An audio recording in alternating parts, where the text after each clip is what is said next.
રાતના 11 વાગી ગયા હતા, પરંતુ રિયાનો પતિ સમીર હજી સુધી ઘરે પરત આવ્યો નહોતો. રિયા અને સમીરના લગ્નને હજી ફક્ત એક જ વર્ષ થયું હતું, અને આ એક વર્ષમાં એવું ક્યારેય બન્યું નહોતું કે સમીર મોડો ઘરે આવ્યો હોય. રોજ સાંજ પડતા પહેલાં જ તે ઘરે આવી જતો.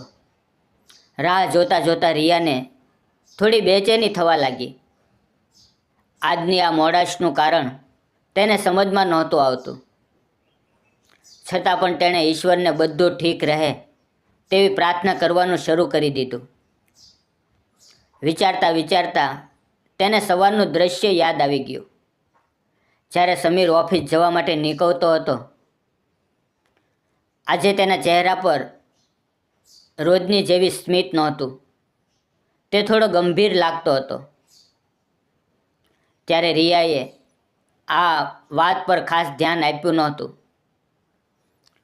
પરંતુ હવે તેને લાગવા લાગ્યું કે કદાચ સમીરના મનમાં કોઈ ચિંતા હશે. શક્ય છે ઓફિસના કામની કોઈ તકલીફ હોય, જેને વિશે રિયાને જણાવવું તેને યોગ્ય ન લાગ્યું હોય, અને હવે એ જ કારણથી તે મોડો થયો હશે. રિયાના મનમાં વિચારોનું તોફાન આવતું જતું રહ્યું, અને આ બધું ત્યારે તૂટ્યું જ્યારે સમીરે ઘરમાં પગ મૂક્યો. તું સૂઈ નથી? જા, જઈને સૂઈ જા, સમીરે ઘરમાં પ્રવેશતા જ બેદરકારીથી કહ્યું, અને સીધો પોતાના રૂમ તરફ ચાલવા લાગ્યો. રિયા ચોંકી ગઈ, કારણ કે તેને દારૂની તેજ ગંધ આવી અને સમીરના લથડતા પગને સ્પષ્ટ જોઈ શકી. આ શું? તમે દારૂ પીધો છે? તે આશ્ચર્યથી પૂરી રીતે પ્રશ્ન પણ કરી શકી નહીં.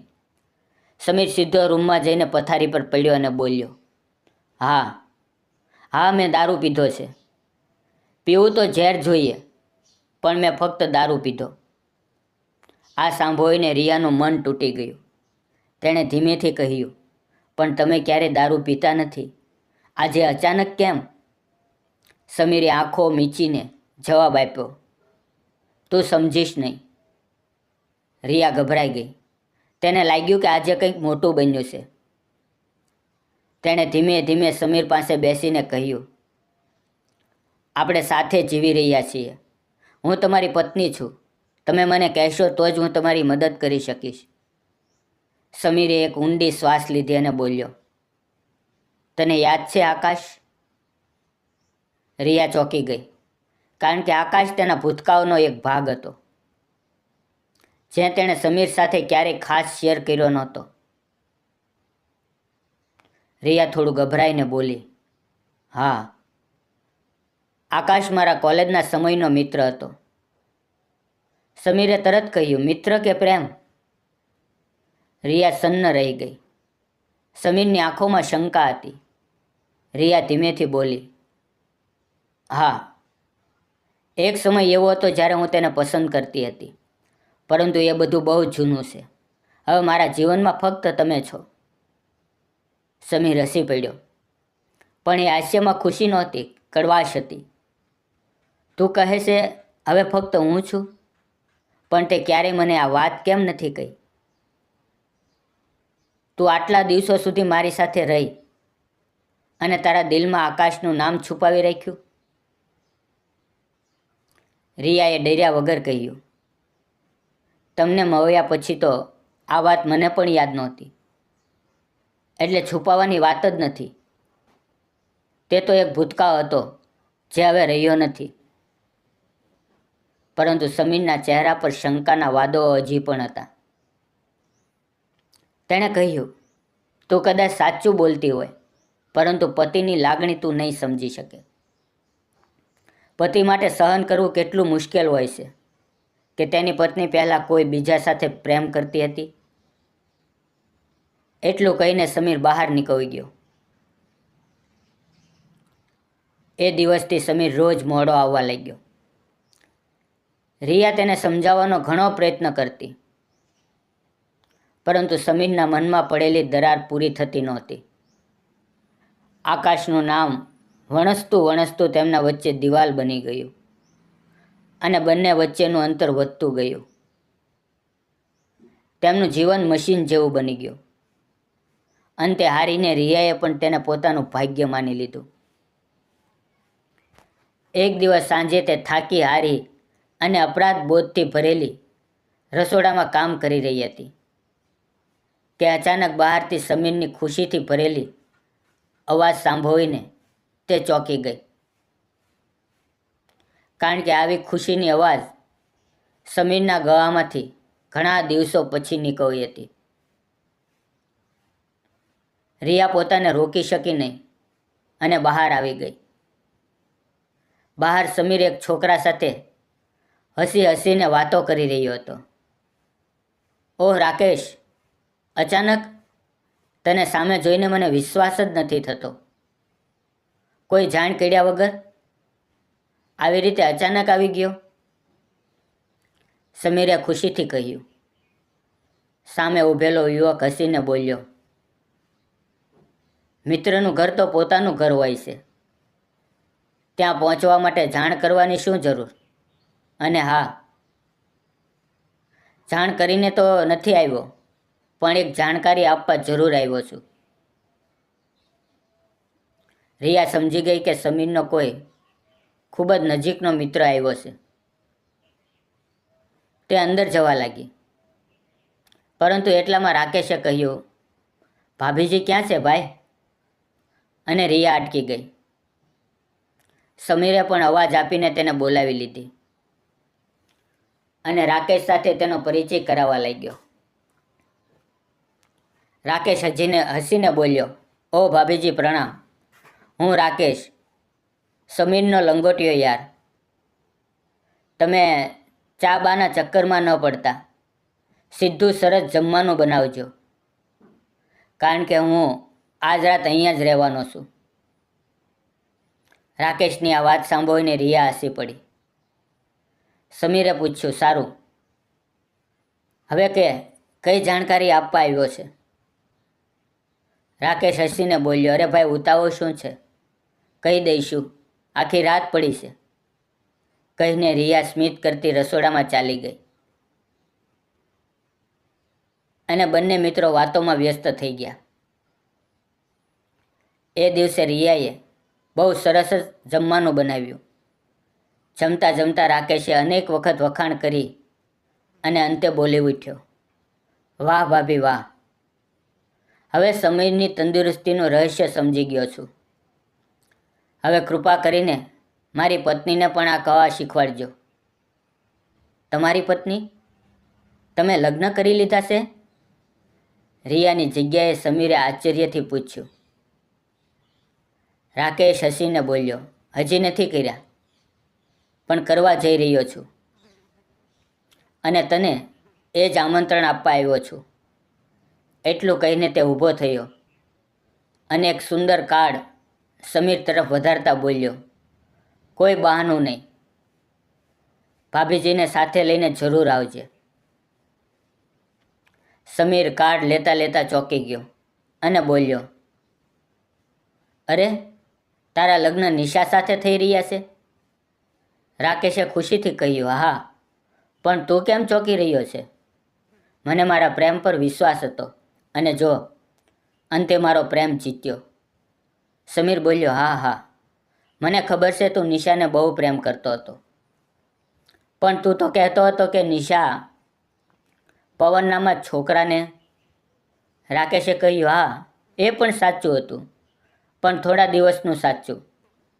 એ પહેલાં કે મારું મન તૂટી જાય, પવનને પોતાની અસલિયત બતાવી દીધી અને નિશાને દગો આપી ક્યાંક ગાયબ થઈ ગયો. નિશાનું મન તૂટી ગયું, પરંતુ મેં હાર નથી માની. થોડું મુશ્કેલ હતું, પણ નિશાએ મારો પ્રેમ સ્વીકારી લીધો, રાકેશે ગર્વથી કહ્યું. તો સમીર વિચારમાં પડી ગયો. રિયા વાસણ ગોઠવીને અંદર ચાલી ગઈ. થોડી વારની ચૂપ્પી પછી રાકેશે પૂછ્યું, ભાઈ શું વિચારે છે? કંઈક તો છે, નહીં તો આ ચૂપ્પી કેમ? ક્યાંક મારા લગ્નમાં ના આવવાનું બહાનું તો નથી શોધતો ને? રાકેશ હસ્યો. સમીરે ધીમેથી કહ્યું, ના યાર, હું તો એવું વિચારું છું કે નિર્ણય તો તારો છે, પણ એ જાણતા કે નિશા પહેલાં કોઈ બીજા સાથે પ્રેમ કરતી હતી, તું તેને અપનાવવા તૈયાર થઈ ગયો? રાકેશે સરળતાથી કહ્યું, અરે એમાં શું, હવે તો તે ફક્ત મને પ્રેમ કરે છે અને પ્રેમ પર કોનો અધિકાર નથી. જો હું નિશાને પ્રેમ કરતો હતો તો તે પણ તો કોઈને પ્રેમ કરી શકે. બસ મારું નસીબ સારું હતું કે નિશા મને મળી. અને તું પણ તો ક્યારેક કિરણ નામની છોકરીનો દીવાનો થઈ ગયો હતો. રાકેશ ફરી હસી પડ્યો. સમીરને પણ થોડું હસવું પડ્યું અને બોલ્યો, એ તો મારું બાળપણ હતું યાર. રાકેશે કહ્યું, તું બાળપણ કરી શકે તો બીજું કોઈ કેમ નહીં કરી શકે? રાકેશની આ વાત પર સમીર નિરુત્તર થઈ ગયો. થોડા સમય પછી સમીરે પૂછ્યું, પણ જો લગ્ન પછી તને પવનવાળી વાત ક્યારેક ચૂબવા લાગે તો તું કેવી રીતે મેનેજ કરીશ? રાકેશે હસીને કહ્યું, કેમ ચૂપશે ભાઈ? જ્યારે એ બધું નિશાને યાદ નથી તો મને કેમ યાદ રહેશે? એ પાનું દુઃખદ સત્ય હતું. તેને ભૂલીને આપણે આપણા વર્તમાન સુગત સત્યને યાદ રાખશું. અને સુખદ સત્ય એ છે કે હું અને નિશા એકબીજાને ખૂબ પ્રેમ કરીએ છીએ. આટલું કહીને રાકેશ સૂવા માટે ચાલ્યો ગયો. સમીર પણ સૂવા તો ગયો, પરંતુ રાકેશની વાતોએ તેની ઊંઘ ઉડાડી દીધી હતી. તેના દિમાગમાં એક પછી એક વિચારો આવતા રહ્યા. રાકેશ અને તેના જીવનમાં કેટલી મોટી સમાનતા હતી અને કેટલો મોટો ફરક. જે વાત જાણ્યા પછી તે રિયાને બેવફા સમજવા લાગ્યો હતો. એ જ વાતને પહેલેથી જાણતા પણ રાકેશ ખુલ્લા દિલથી નિશાને સ્વીકારી રહ્યો હતો. સુખદ સત્યનો અર્થ સમીરને સમજવામાં આવવા લાગ્યો. રિયા અને તેનું પ્રેમ પણ તો તેનું વર્તમાન સુખદ સત્ય હતું. આકાશ અને પવન જેવા લોકો દુનિયામાં હોય તો રાકેશ જેવા સમજદાર લોકો પણ દુનિયામાં છે. ત્યારે તે રાકેશ કેમ ન બની શક્યો? જે કાવું પાનું ભૂલીને રિયાએ પોતાનું બધું સમીર પર ન્યોછાવર કરી દીધું હતું, તેને ફરી ફરી ખોદીને તેને શું સુખ મળી રહ્યું હતું? જીવન તો રિયાની સાથે જ પસાર કરવાનું હતું અને એ જીવન સુખદ સત્યના સહારે જ પસાર થઈ શકે. રાકેશની વાતો હવે સમીરને સ્પષ્ટ રીતે સમજમાં આવી રહી હતી. જે વાતને લઈને તે રિયાથી દૂર થયો હતો, એ જ વાત કોઈ બીજો એટલી સરળતાથી સ્વીકારી રહ્યો હતો. સમીરને પોતાની ભૂલ સમજાઈ ગઈ. ધીમે ધીમે તેના મનનો અંધકાર હટવા લાગ્યો. તેની બાજુમાં રિયા આંખો બંધ કરીને સૂતી હતી. તેના ચહેરા પર અસીમ ભવ પણ હતું, જેમાં કોઈ છળ કપટ નહોતું. સમીરના મનની બધી કડવાશ બહાર નીકળી ગઈ અને તે પોતાને રોકી ન શક્યો. તેણે હાથ આગળ વધારીને રિયાનું માથું સહેલાવ્યું. રિયાએ તરત આંખો ખોલી અને પૂછ્યું, તમે શું વિચારી રહ્યા છો? સમીર લાંબો સમય સુધી તેની આંખોમાં જોઈ રહ્યો. પછી ઊંડો શ્વાસ લઈને બોલ્યો, કંઈ નહીં. રાકેશના લગ્નમાં મારી સાથે ચાલીશ ને? રિયા સ્મિત કરીને બોલી, શા માટે નહીં? તમારી સાથે તો હું ક્યાંય પણ જઈશ. અને હા, રાકેશભાઈના લગ્નનું કાર્ડ ફક્ત આમંત્રણ પત્ર નથી, એ તો આપણા જીવનમાં ફરીથી વસંત લાવનાર કાર્ડ છે. હું તમારી બંનેની બધી વાતો સાંભળી રહી હતી. સમીરે પણ સ્મિત કર્યું અને તરત ભાવુક થઈને બોલ્યો, મારી મૂર્ખતા માટે મને માફ કરી દેજે રિયા. ખબર નહીં કેમ હું આકાશ જેવા નામથી ઈર્ષ્યા કરવા લાગ્યો. જ્યારે ઈર્ષ્યા તો એમને મારી સાથે કરવી જોઈએ, કારણ કે તેઓ ખાલી હાથ છે અને મારી પાસે તું છે. રિયાએ પ્રેમથી કહ્યું. હવે આ વાત છોડો. અને આંખો બંધ કરી લીધી. સમીરે ધીમેથી તેના કપાળ પર ચુંબન કર્યું અને એક ક્ષણે તેમના સંબંધમાં આવેલી દરાર હંમેશા માટે ભરાઈ ગઈ.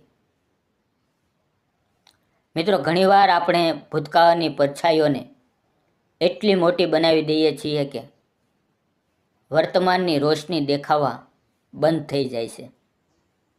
પરંતુ સાચો પ્રેમ એ જ છે જે ભૂતકાળ નહીં પરંતુ વર્તમાનને અપનાવે છે. જો મિત્રો તમને આ વાર્તા થોડીક પણ ગમી હોય તો લાઈક કરવાનું ભૂલશો નહીં. જતાં પહેલાં સબસ્ક્રાઈબ કરજો અને નાની એવી કોમેન્ટ પણ કરશો. ફરી મળશું એક નવી વાર્તા સાથે. ત્યાં સુધી આવજો. વિડીયો પૂરો જોવા બદલ ખૂબ ખૂબ આભાર મિત્રો.